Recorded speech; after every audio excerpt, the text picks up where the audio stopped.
After a seemingly long silence, at least by Haolonggood standards, we have us the next Ceratopsian, the cool-sounding Xenoceratops. The name means foreign or alien horn face, with the prefix xenos often translated to alien in many texts.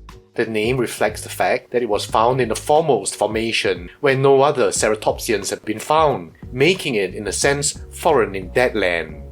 Xenoceratops is one of those ceratopsians with relatively poor material, with a partial parietal from the holotype and miscellaneous referred material, so that much reconstruction comes from nearby relatives, in this case the more primitive Cetrasaurine ceratopsians. For such poor material, size guesstimates are at best dubious, but a length of about 6 meters or 20 feet is often cited. And here we have the model itself. The length is 17 centimeters or 6.7 inches, which plonks it very nicely at the 1:35 scale.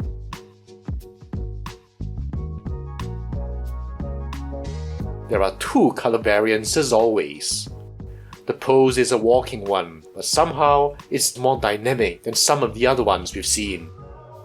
The body form is very nice, and surprisingly this time I actually prefer the brown-based one. I think there's actually more cohesion in design if you see the markings in the body. And the echoes in the face. While I do like the grey one with that fade in the body, and even the frill colours, there's the question of these squiggles here. The design in the frill is just very striking, with the dark outline of the eye spots again picked up here in the periphery, and then down into the snout, and arcing to the predentary. And especially in the brown, you see how this balances out very nicely in the streaks in the body. Very nice, very badass. Now let's take a closer look. Now up here in the head, the most arresting thing is the frill colours, as befits its purpose. It's so attention-grabbing, with a nice blend of colour, and I like how the blue is reflected in the eyes here. And not to mention that striking pattern, and how the lines just continue down as I've mentioned before, just like war paint. And here you see the same, but also look at the detail in the face and around the eyes. The scales are done in a rougher style, making the detail look less refined as we might be used to by now. Now look at the detail in the orbital horns, not just the colours in the fade, but also the concentric accents. You'll also see the subtle texturing as well. You can see these clearly in the top view here. And together, this is what you want to see in a model that's not a toy. Now here's another look at the frill accents. Just such a peacocking statement with the colours to match. You can see that pupil position has an impact. Ironically, it does make sense to be facing forwards, but a forward orientation can make it look cartoony. Again, look at the skin texturing and how it dresses the maxilla and the mandible, and also these very nice fades of dark brown into the surrounding skin. The skin around the opening of the nares is very well executed as well.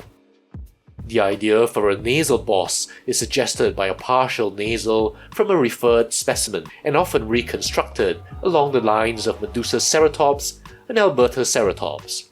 But there's this weird look in the split here, almost like a cut, and I think it could have been better smoothed over.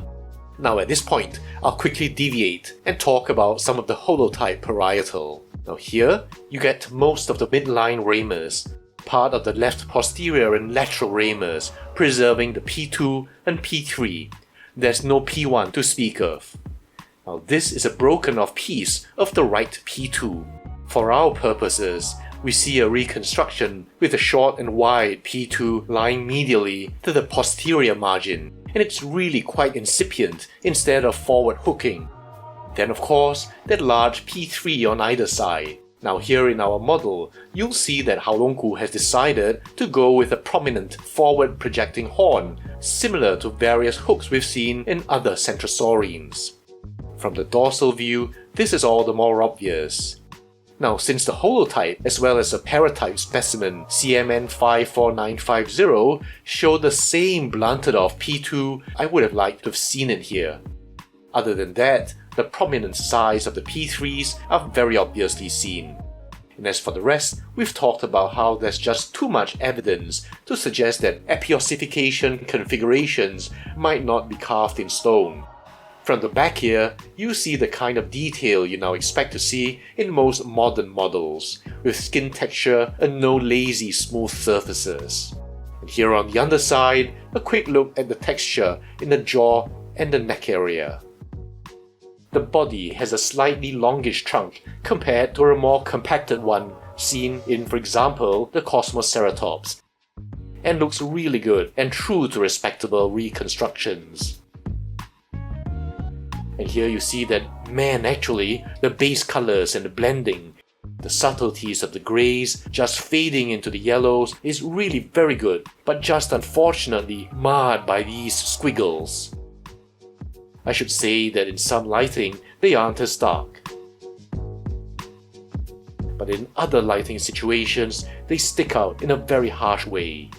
Now interestingly, from the top, they've done something different, choosing to integrate the midline osteoderms into the white streak in a kind of encapsulation, though the scientific reason behind why osteoderms themselves should be differently colored is beyond me. But at least, it looks like some intention went into it. But those squiggles just superfluous. 真的画蛇添足啊. Maybe if it was less squiggly, it would at least look like what you see on a baby taper. But of course, some of you might love them, so different strokes and all that. Now as you go into the detail, you'll see that Haolonggood gives every surface due attention. The aesthetic is a rougher one compared to some of their other Ceratopsians, and we've seen these variants before.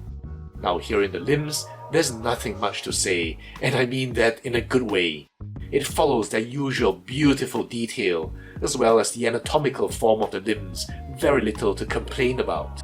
The arm posture is quite pleasing to look at, and as usual, they're still painting the lateral angual, and you can just paint over angual 4 if you want to. And from this angle, again, I really like those fades in the body.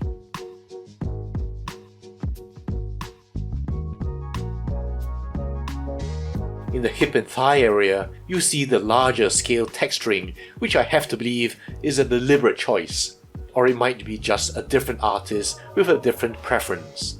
But regardless, it still looks really good. Just look at this angle, the whole leg is just beautiful, something I couldn't have dreamt of 10 or even 6 or 7 years ago. The living mosaic look is wonderful. Here you see that fade again. And I think the yellow-grey to pale yellow combination really works. And coming to that tail, again very nicely done. Now it might appear thin, but thin tails are seen in skeletals by many respected artists.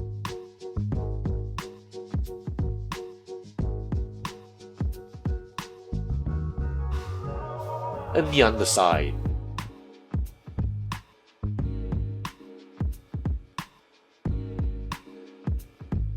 And now the brown. Now usually, I prefer the non-brown version, especially if it's black or grey based. But in this case, I actually prefer the brown. There are still squiggles here, but because of their colour, they blend in with the overall colour scheme a lot more. The streaks in the head ties in with the body and the rest of it, and the overall cohesion just makes the brown the winner for me. You see the general blend and the fade of the colours looks smashing. An example of how you can still have a brown theme but look great as well. The frill colours are brilliant and all the keratinous bits are painted very well. And here we can see the same detail we've already seen in the grey. Now I forgot to mention this ridge of larger scales continuing up as if in a flowing line starting at the epijugal here. Very nice. The frill pattern really is quite a winner, and in both versions looks really good. The color mix just looks really cool. You can see how they complement the detail in the frill, without taking anything away from that. And here again, I find those forward projecting P2s an interesting choice. In the body, look at how even these rather stark yellow lines somehow blend in because of the lighter color on the one side and the darker browns sandwiching them on the other. I would have liked the osteoderms to be similar in color to the overlying skin, but in a different color here, it does give it a bony look that still looks pretty okay. Then more detail here going down the hind limbs. And even though the scales are bigger than we've seen in others, it really doesn't jar on your senses when you consider how nicely put together they are. And likewise in the upper limb. Now just loving that dark brown into the shoulder. Cohesion is always a winner for me, and the thing just looks natural. And then down the tail. Alright, the comparisons. First to each other. And from a distance, you can see that this time, the way the colors go together, the patterns don't look so obviously stenciled. The frill pattern is exactly the same, but somehow, because of the way they've done the patterning and the way the different color choices go together, it doesn't give me that photocopy feel. It's really a pity about those squiggles in the grey again, because here you see the brown in the face actually looks more softly blended than in the brown version. So there are points where I feel that the grey does look better. In the dorsal view, you can see the obvious white here makes the pattern look a lot less similar to the brown than it actually is.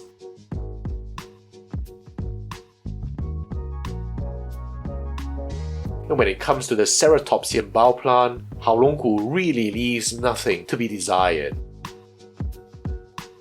These two make a nice pair, and having had this for a few days, I can say that because of the color choice, the squiggles aren't as irksome over time. Then we have the Haolonggood Xenoceratops, my only other Xenoceratops, and it's still my favorite color scheme and pattern of any Ceratopsian. That black and white color scheme is just so badass. But this pattern is also pretty arresting, so it doesn't make me feel like I've lost something here. And maybe I might get one of these Haolonggoods and have it repainted in a black and white theme. And forgot to mention, the Haolonggood have P2 nubs, which are more the reconstruction I have in mind when I think of Xenoceratops, instead of those well-formed forward projections seen in the Haolonggood. Just really like that white and black alternating here. Now let's look at some other Haolonggood Ceratopsians. As we look at these, I'm really grateful that they've made an effort to have near 1:35 scales, so you can really appreciate these size differences. Here you see that the recent Diabloceratops is really finely detailed and very impressive because it's so much smaller than the Xenoceratops. So it's not a difference in ability, especially if it's 3D rendered, but by choice, or maybe a different team of designers.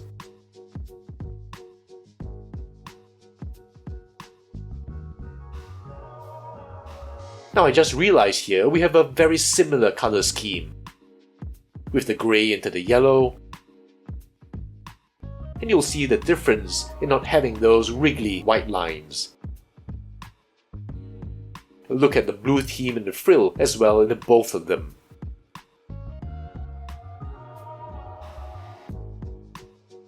Another example of fine integument is the delightful little Cosmoceratops. Or just look at the sizes. Again, I'm really thankful to Haolonggood for giving us such fine Ceratopsians.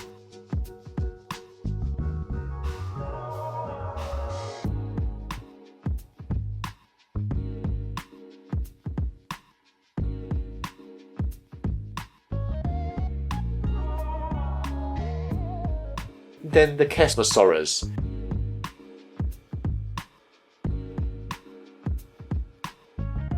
Now this is a later offering, choosing to go with a rougher look, but it actually doesn't bother me, especially when you see the beautiful mosaic Haolonggood always imbues in its Ceratopsians.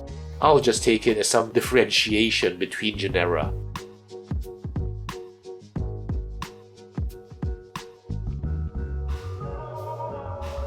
In fact, I believe it's only in the very first offering of this current streak, in this Xenoceratops, that the skin detail can be said to be in an early stage of development,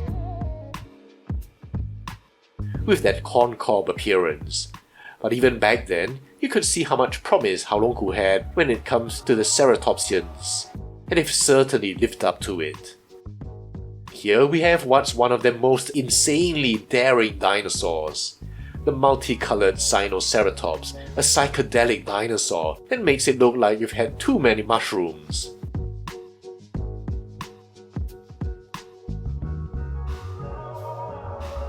You can see again the different, less obvious, but still fine skin aesthetic. The sheer audacity in colours reminds me of their collaboration with GR Toys in the Carcharodontosaurus.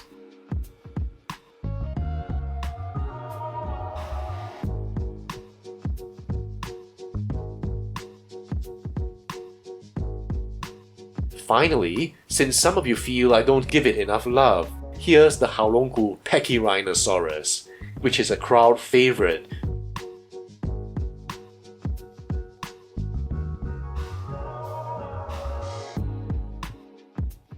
Again, a different skin texture, a different aesthetic again.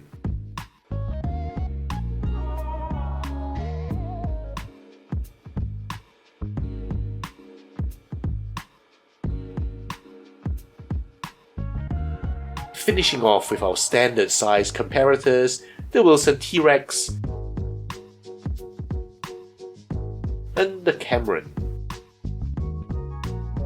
Really such a beautiful little figure with a bow plant that's a dream when I was growing up, in my collection at least, from so many beautiful skeletals from my favourite artists.